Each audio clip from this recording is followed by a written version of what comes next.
Itu ada seorang wali Allah dalam satu perjalanan pernah berbuat maksiat, melirik wanita bukan mahramnya.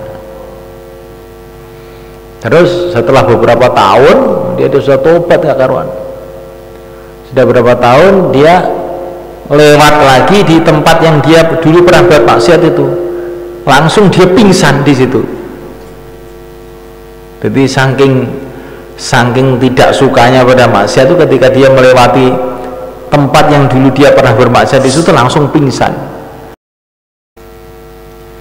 Wa kharajal asbiyani bi sanadin Anas radhiyallahu ta'ala qala Rasulullah sallallahu alaihi wasallam, idza taba, bila telah bertaubat alhamdulillah seorang hamba min dunubi, dari dosa-dosanya, angsallah, maka Allah membikin lupa al-hafadata, malaikat-malaikat pencatat amal, dunubahu, dosa-dosanya, hatta yalqallah, sehingga dia berjumpa kepada Allah yaumal kiamati, pada hari kiamat, walaysa, tidak ada alih atasnya syahidun, saksi pun, satu seorang saksi pun, minallahi, dari Allah, bidambin, dengan dosa. Kalau orang itu tobat betul-betul, maka Allah SWT bikin lupa malaikat-malaikat pencatat amalan itu, sehingga nanti di akhirat ditanya, gimana ini fulan ini? Setahu saya baik-baik aja ini, saat dulu baik, jadi dia lupa, padahal dulu dia pernah jahat, pernah ini, malah malaikat pun lupa. Bahkan sebagian ulama mengatakan nanti catatan amalannya pun juga dilihat tuh nggak ada, dilihat catatannya nggak ada, malaikat-malaikat juga sudah lupa dengan keburukannya. Ini kalau orang itu tobat betulan. Nah, itu orang yang sudah sampai ke tingkatan tobat seperti itu, apa tandanya? Tandanya di dunia ini pun hati dia ini sudah bersih, sampai yang asalnya itu seneng maksiat berubah jadi benci maksiat. Contohnya ini perkara yang tampak mata, seperti orang yang suka ngerokok ya sehari 1 pak, ngerokok 2 pak, terus dia berhenti ngerokok. Setelah berhenti ngerokok itu masih seneng aja sebetulnya, kalau ada orang bau ngerokok itu masih enak, ini enak gitu. Ini belum tobat nasuha namanya. Tapi nanti kalau sudah lama, bertahun-tahun, kadang-kadang berpuluh-puluh tahun, hidungnya itu berubah. Ada orang ngerokok, dia langsung pening kepala. Nah, ini sudah taubatan nasuha namanya. Jadi dia sudah berubah dari suka ngerokok jadi benci ngerokok, bahkan pening kepalanya kalau bau rokok. Ya, tobat itu harus begitu itu. Tobat itu harus begitu itu. Meninggalkan dosa itu sudah ini sudah tobat, tapi tingkat pertama. Lama-lama sampai nggak terpikir sama sekali dosa itu dalam hati, yang dipikir taat. Lama-lama baru mendengar cerita dosa itu sudah langsung mau mutah.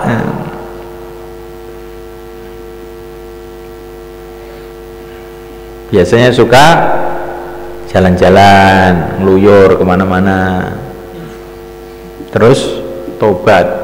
Sekarang sukanya ngaji, wiridan. Lama-lama kalau ada temannya ngajak dia ngeluyur, Kang, ayo ke Madiun jalan-jalan, kan? Innalillahi wa inna ilaihi raji'un. Gak usah, saya itu kalau ke Madiun itu sumpah. Ini sudah taubatan nasuha namanya. Tapi kalau masih menahan-nahan diri, itu baru taubat, tapi taubat tingkat pertama. Masih pengen aja tapi diempet, ditahan. Itu seperti orang yang sudah nggak ngerokok, tapi kalau ada bau rokok, enak ya, sedap, teringat masa lalu. Nah kamu itu tobatnya sudah sampai tingkatan kemana? Tingkat 1, tingkat 2, tingkat 3.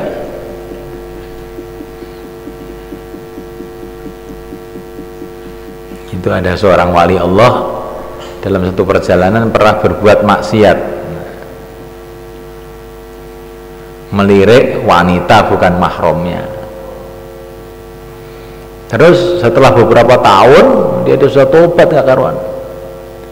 Sudah berapa tahun dia lewat lagi di tempat yang dia dulu pernah buat maksiat itu, langsung dia pingsan di situ.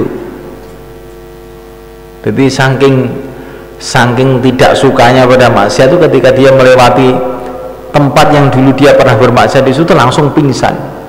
Ditanya sama teman-temannya, "Syekh, ada apa?" "Masya Allah, saya dulu pernah maksiat di sini, saya teringat lagi ya, terus takut saya kalau Allah belum ampuni saya, langsung pingsan di situ." Tobat tuh kayak begitu itu.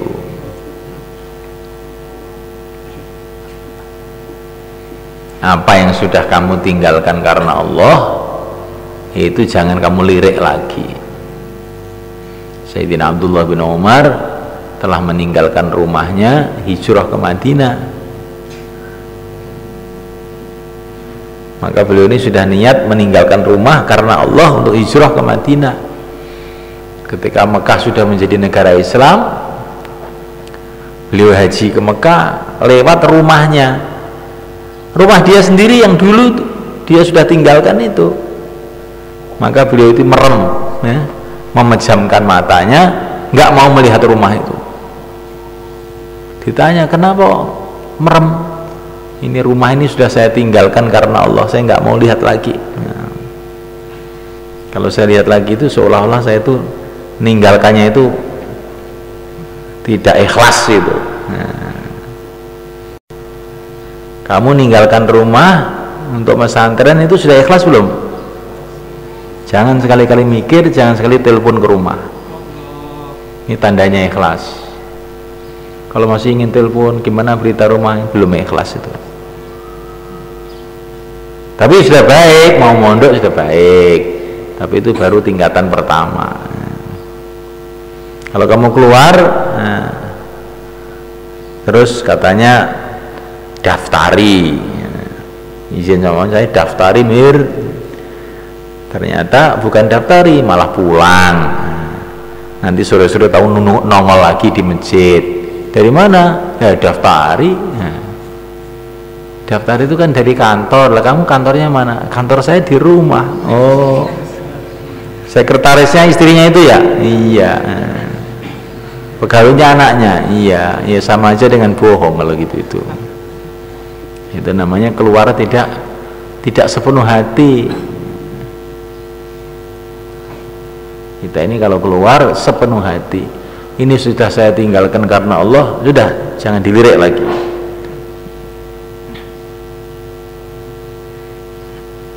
Begitu juga apa saja yang kita tinggalkan karena Allah.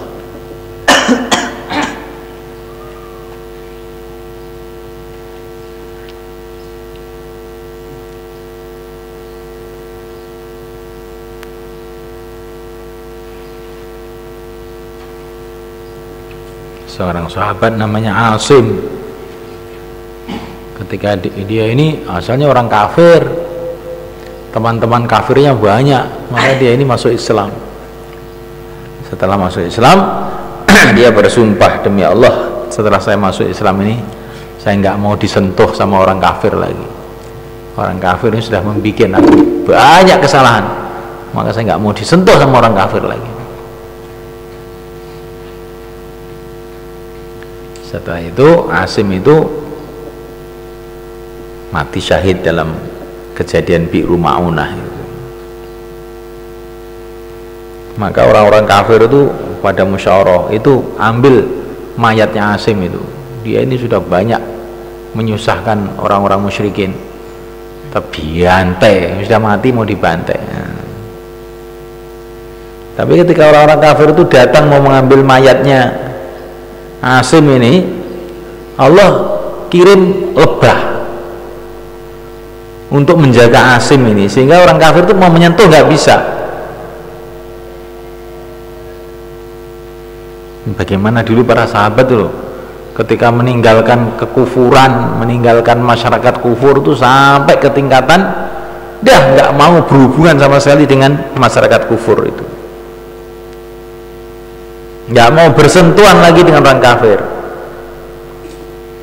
Akhirnya niatnya yang tulus ini diterima oleh Allah, sampai ketika mati pun orang kafir mau menyentuh, Allah datangkan lebah, orang kafir udah lari, nggak bisa nyentuh. Nah kayak begitu itu loh orang itu. Jadi orang itu punya prinsip gitu loh, sudah jadi baik saya tidak mau jadi buruk lagi sampai mati gitu. Bukan baik tapi toleh masih ingin buruk lagi. Nah itu namanya belum setulus hati ingin baiknya itu.